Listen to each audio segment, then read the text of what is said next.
Hey everybody, today's 101, we're doing dumbbell fly for chest. You know that dumbbell flies, for me, has been one of the movements that really help kind of fatigue the muscle at the end. It's not something I always start with, but one of the movements that I like to finish with to help just tie everything together. It's one of those finisher movements. It's one of the movements that just help squeeze everything together.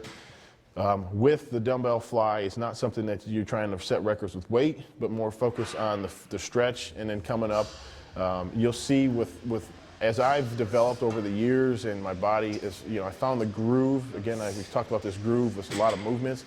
It's been finding the range that works for you, the angle that works for you. With dumbbell fly, you can do incline, you can do flat, you can do decline fly, all those different angles, you're capable of doing for the dumbbell fly. So with me personally, I'd like to do flat or incline. With the incline, just again, you're going to get your upper chest. With the lower flat, you're going to get your lower chest fire in it, and you get some upper chest too. But primarily, you get that lower pec targeting with the flat. And with the stretch, you really want to get a good stretch, not so much where you feel like uncomfortable or it hurts.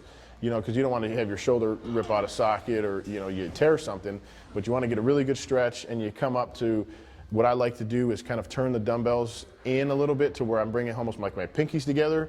And what that does is just a little twist helps fire a little bit more chest into the movement.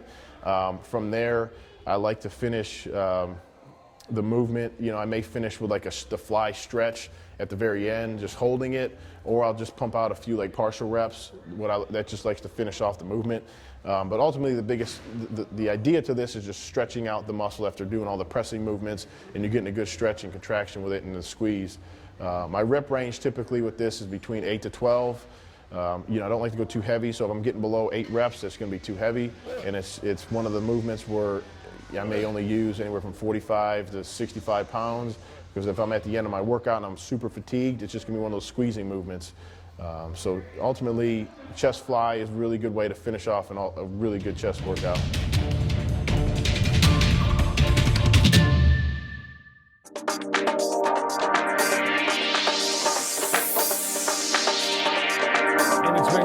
It's given us another option to, like you said, we have the supplements, we have a smoothie bar, but it's now given us another option to almost kind of get in the game with Fuddruckers and the pizza place and the Chinese food down the street. Now to give people another option.